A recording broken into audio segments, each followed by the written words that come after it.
Books के बेटा, books की जरूरत है नहीं, बुक्स में आपको बस सीधा सीधा बता दूं, केमिस्ट्री के लिए बुक्स फॉर, अगर मैं केमिस्ट्री की बात करूं तो आपको केमिस्ट्री में सीधी सी बात है, आपको कुछ नहीं, सबसे पहले तो एनसीईआरटी लेनी है। एनसीईआरटी तो लेनी ही लेनी है। एनसीईआरटी की अपने पास न्यू एनसीईआरटी ले लीजिए, कोई दिक्कत नहीं। 2023-24 का एडिशन या 2024-25 का एडिशन, 2023-24 एडिशन जो भी है, आप नई एनसीईआरटी ले लीजिए, या ओल्ड भी चलेगी, ओल्ड एडिशन भी चलेगा, ओल्ड एडिशन भी चलेगा, कोई दिक्कत नहीं है, कुछ चेंज नहीं होगा, कोई भी ले लीजिए, बस एनसीईआरटी ले लीजिएगा, एनसीईआरटी ले लीजिएगा, ठीक है। दूसरा बुक अपने पास ऑब्वियस है, हम लोग यहाँ पर डीपीपीस तो करते ही करते हैं, डीपीपीस तो करना ही करना है। दूसरा, यहां पर आपको मॉड्यूल से होमवर्क मिलेगा, तो मॉड्यूल अगर होगा, पीडब्ल्यू मॉड्यूल अगर होगा, पीडब्ल्यू मॉड्यूल मतलब पीडब्ल्यू का जो मॉड्यूल आता है, मैं आपको पिछली ब्रिज कोर्स में भी दिखाया था, पीडब्ल्यू का जो मॉड्यूल आता है, मैं एक बार और दिखा देता हूं। ऐसी बुक्स आती हैं, ऐसी बुक्स आती हैं पीडब्ल्यू की ना, ऐसे मॉड्यूल की बुक्स आती हैं।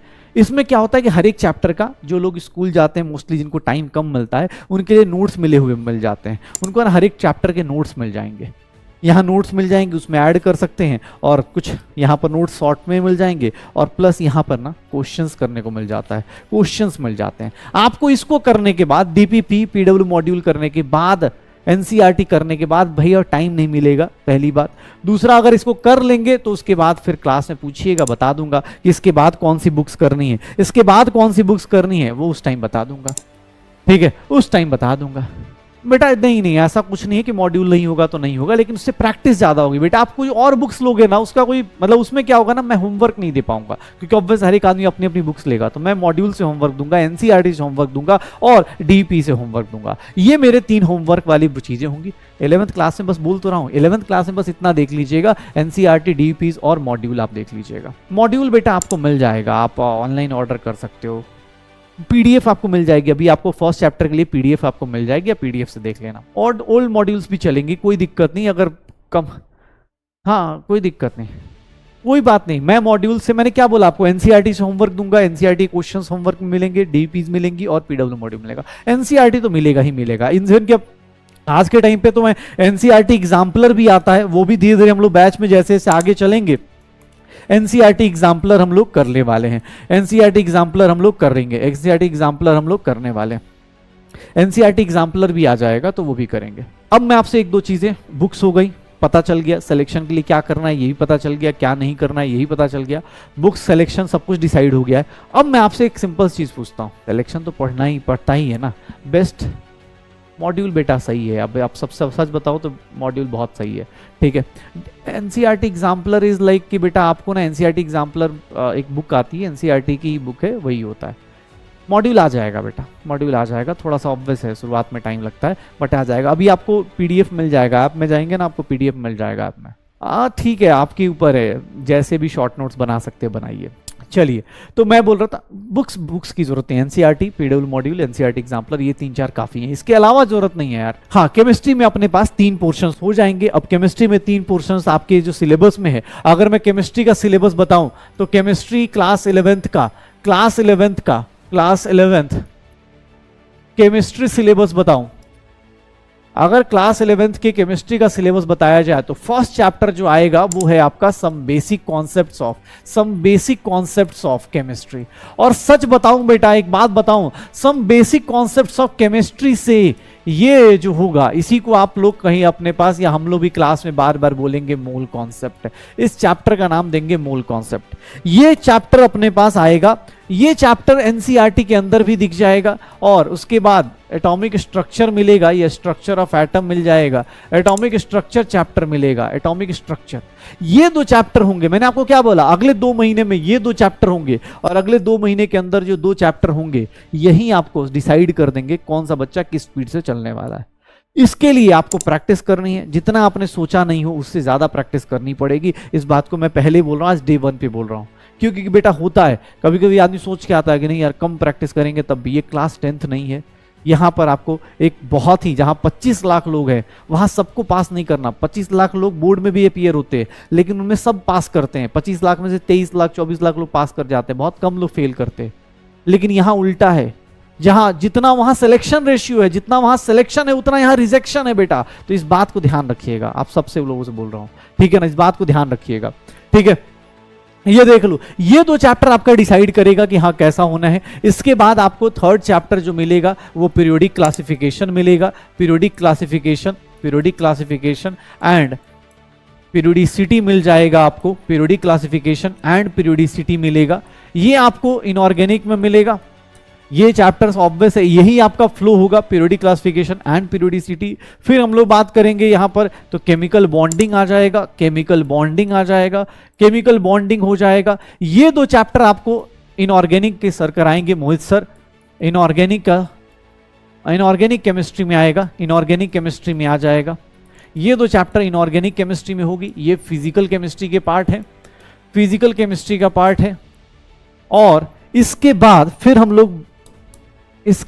लोग यहां मिलेंगे तो ये क्या होगा, थर्मोडायनेमिक्स होगा, इक्विलिब्रियम, केमिकल इक्विलिब्रियम एनसीईआरटी में एक ही चैप्टर है इक्विलिब्रियम, लेकिन इक्विलिब्रियम दो टाइप में डिवाइडेड होता है। इक्विलिब्रियम एक केमिकल इक्विलिब्रियम होता है, एक आयनिक इक्विलिब्रियम होता है। केमिकल होता है और एक क्या होता है, आयनिक इक्विलिब्रियम होता है। फिर यहाँ पर रेडॉक्स रिएक्शन करके चैप्टर आएगा, रेडॉक्स रिएक्शंस करके चैप्टर आ जाएगा, ये हम लोग करेंगे। फिर हम लोगों के पास some basic principles of organic chemistry आ जाएगा। अब ये चैप्टर ना अपने पास एनसीईआरटी में एक फॉर्म में है। ये देखो हम लोगों की लाइफ में ये देखो, ये तीन चैप्टर्स फिर से अपने पास कौन से आ जाएंगे, ये 5th 6th अपने पास ये वाले, ये फिर से फिजिकल केमिस्ट्री के पार्ट आ जाएंगे। ये फिजिकल केमिस्ट्री होगा। और अगर मैं क्लास 12th 11th की बात करूं तो क्लास 11th में some basic principles of organic chemistry आएगा। यहां पर 3 चैप्टर आ जाते हैं। ये कहने को अपने पास एक चैप्टर है एनसीईआरटी का, बट यहां पर देखोगे तो नोमेनक्लेचर, यहां पर आ जाता है आइसोमेरिज्म और यहां पर आ जाता है general organic chemistry GOC. Even आप अगर एनसीईआरटी पढ़ रहे हो तो एनसीईआरटी में एक और टॉपिक आ जाता है प्यूरिफिकेशन एंड एनालिसिस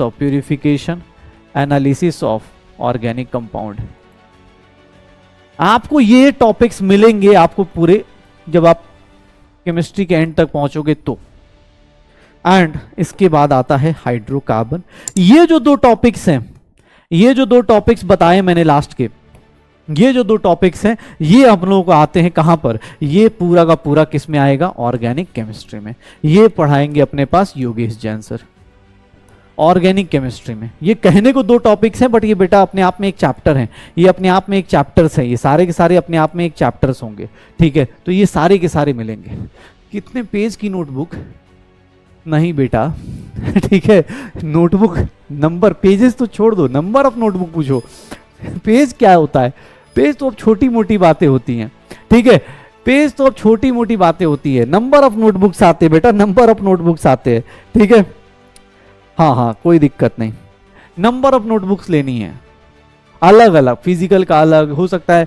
अभी तो आप क्लास देखो, आज तो पहली क्लास है ना, तो ऑब्वियस है पेजेस का क्या है, पेज नहीं बेटा, यही तो 10th और 11th में फर्क है। इसीलिए तो मैंने आपको बोला शुरुआत के 2 महीने, शुरुआत के 2 चैप्टर में आप डिसाइड होना शुरू हो जाते हैं कि आपने सही लिया। बोलते हैं Newton's third law is valid. अब न्यूटन्स थर्ड लॉ कैसे वैलिड होता है, every action has opposite equal and opposite reaction. तो यहां पर क्या होता है कि सर आपने मजे मजे में अगर साइंस ले ली तो सीधी सी बात है, आपने एक्शन ले लिया तो 2 महीने के बाद आपको रियलाइज होगा कि अब साइंस आपसे मजे ले रही है। तो मजे मजे मत लीजिएगा, सिंसियरली आप अपने गोल के प्रति अलाइंड होने चाहिए, अपने एम के प्रति, हाँ यार मुझे ये चीज करनी है। अगर आप उसकी तरफ सोच रहे हो तब ये ले रहे हो कि यार मुझे डॉक्टर बनना है, क्यों बनना है ये आपको पता है, और किस लिए बनना है, किस तरह बनना है ये आपको पता है, तो ही आपको मजा आएगा। अदरवाइज तो फिर तो न्यूटन्स थर्ड लॉ आपके लिए ऊपर वैलिड हो जाएगा कि भैया आपने मजे मजे में साइंस ली, अब साइंस आपसे मजे ले रही है। ऐसा ना हो आपके साथ, ठीक है ना। तो प्लीज ट्राई कीजिएगा सब लोग। ये आपके टोटल चैप्टर्स हैं, 8-9 चैप्टर्स हैं। ये ऑब्वियस ये बेटा ये 2 चैप्टर है, कोई बोले ऑब्वियस ये 2 अलग अलग चैप्टर्स हैं। हम लोग एनसीईआरटी के हिसाब से इसको एक ही चैप्टर में काउंट करते हैं। स्टेट्स ऑफ मैटर बेटा हट गया है, वो हम लोग यहीं पर ऐड कर लेंगे, वो अंदर ही अंदर ऐड हो जाएगा, वो चैप्टर काउंट नहीं कर रहे। ओके, शुरू करें। एनसीईआरटी भाई कैसे करें भाई, ऑब्वियस है। पी ब्लॉक, एस ब्लॉक, ये सब चीजें अब हट चुकी हैं, क्लास 12th में आएगी। इनऑर्गेनिक केमिस्ट्री बेटा ये है ना, इनऑर्गेनिक केमिस्ट्री आएगी 2 चैप्टर, बाकी अपने पास ऑब्वियस है उसका एप्लीकेशन बहुत सारे 12th क्लास में आएंगे। हाँ, नोट्स बनाने हैं, आज ही से शुरू करेंगे, ऑब्वियस है क्लास शुरू करते, स्टार्ट करें। चलो, हाइड्रोकार्बन भी इसी का टॉपिक है बेटा, ये सारा का सारा ऑर्गेनिक है, ये सारा का सारा ऑर्गेनिक है, ये सारे के सारे ऑर्गेनिक हैं। ये एक चीज पता चल गई है, देख लेना, मैं एक बार बार बोल रहा हूं, ऑर्गेनिक केमिस्ट्री और इनऑर्गेनिक केमिस्ट्री लग रही होगी कि अभी कम है, लेकिन ये अपने आप में बहुत बड़ा टॉपिक है, ये भी बहुत बड़े बड़े और बहुत इंपॉर्टेंट टॉपिक्स है बेटा इनऑर्गेनिक केमिस्ट्री। ये जो 4 चैप्टर शुरुआत के होते हैं ना, इससे बेसिक्स बन जाते हैं, मतलब जो शुरुआत के 2 चैप्टर्स उससे वो वाली भीड़ हट जाती है जिन्होंने गलती से साइंस ले ली है। शुरुआत के 2 चैप्टर्स में उनको पता चल जाता है कि भाई गलती हो गई है, ठीक है। उसके बाद जो ये शुरुआत के 4 चैप्टर होते हैं, ये डिसाइड करना शुरू कर देते हैं कि ये बच्चा जो है अब किस लेवल पे जाना चाहता है, ठीक है, मतलब रैंक कितना लेके आना चाहता है, वो बताना शुरू हो जाता है। तो ट्राई कीजिएगा, सब लोग कोशिश करना है, और आप सबसे, आप सबके, मैं एक लाइन बोलता हूं कि अगर आप सपना सोच सकते हो ना, अगर अपना सपना देख सकते हो कि सर मैं ये सपना देख रहा था या देखता हूं, तो अगर आप अपना सपना देखते हो ना, तो आपके अंदर वो काबिलियत है उस सपने तक पहुंचने की। ये सीधा एक स्टेटमेंट है। मुझे ये लगता है कि हर एक बच्चा जो भी ये सपना देख सकता है, जो भी सपना देखता है ना, उसकी उतनी काबिलियत है वहां तक पहुंचने की। अगर आप सपने में ये सोचते हो कि मैं फेलियर हूं, तो आप ऑब्वियस आप फेलियर की तरफ चलना चाहते हो। अगर आप सपने में ये सोच रहे हो कि मुझे रैंक लेके आना है, तो आप रैंक की तरफ मूव करना शुरू करोगे। ये मेरी तरफ से आपको बस एक पीस ऑफ एडवाइस है, बाकी अब धीरे धीरे क्लास में चलेंगे और स्टार्ट करेंगे। चलो तो स्टार्ट करें। बहुत सारी चीजें हो गई, बहुत सारी बातें हो गई, बहुत सारा मोटिवेशन हो गया, बुक्स पता चल गई, ये पता चल गया क्या करना है क्या नहीं करना है। सर ये सब तो हम सोच के ही बैठे हैं, नीट 2026 हमारा अल्टीमेट गोल है, और तुम यहां बैठे एक अर्जुन हो जिसको अपने ऊपर, सर अपने ऊपर ये बोलते हैं ना, अपने आंखों से ये सीधा सीधा निशाना यहां मारना है, बीच में कोई डेविएशन आए, कुछ भी आ जाए, फर्क नहीं पड़ता। जिस दिन आपने अपनी क्लास के लिए किसी दोस्त के बर्थडे पे जाने के लिए मना कर दिया ना, समझ जाना सिलेक्शन के लिए एक स्टेप और आगे बढ़ गए।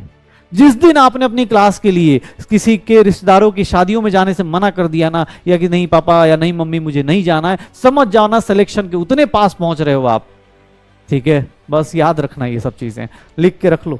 क्या 2 लाइन, आज पहला दिन है, डायलॉग खूब निकल रहा है, ठीक है। 2-4 दिन बाद तुम लोग बोले अरे सवार, हाँ ठीक है। क्या बोला, पहली लाइन क्या है, क्या लाइन थी कि जो सपना आप देख सकते हो ना, इसका मतलब आप उसको अचीव कर सकते हो, इसके आपके अंदर वो काबिलियत है, तभी वो सपना आप देख सकते हो। तो याद रखना, जो सपना आप देख रहे हो उतना आप कर सकते हो, तो इसलिए करना है। आपने सपना देखा है तो कर लोगे। दूसरी चीज, जिस दिन आपने ना कहा किसी बाहर के फंक्शंस या बाहर किसी चीज के लिए, क्लास के बदले आपने बोला कि नहीं यार आईपीएल चल रहा है चलने दो, सर ये चल रहा है चलने दो, मुझे कहीं नहीं जाना, उस दिन समझ जाना कि आप सिलेक्शन के लिए और ज्यादा पास में पहुंचते जा रहे हैं। पक्का? तो चलो शुरू करते हैं, बहुत हो गया मोटिवेशन। एक बोल रहा आईपीएल देखे कि ना देखे। ए भाई आईपीएल में ना देखो, मैं नहीं बोल रहा हूं मत देखो, इंटरटेनमेंट जरूरी नहीं है, इंटरटेनमेंट करो, लेकिन भाई इंटरटेनमेंट मैं भी देखता हूं आईपीएल, लेकिन मैं लाइव नहीं देखता हूं। मुझे इतना मैच्योरिटी है, मुझे लगता है कि भैया एक तो वो जीतेंगे, मैं अपने इंटरटेनमेंट के लिए उसको देखना चाहता हूं। इंटरटेनमेंट का मतलब होता है 10-15 मिनट, मैं आराम से शाम को बैठूंगा, दिन का अपना देख लूंगा कि हाँ यार कितना क्या हुआ। अगले दिन सुबह बैठूंगा आराम से, जियो सिनेमा पे जाके बैठ के आराम से देखूंगा 15 मिनट में। जो काम 4 घंटे का उसको स्मार्टली 15 मिनट में देख लूंगा।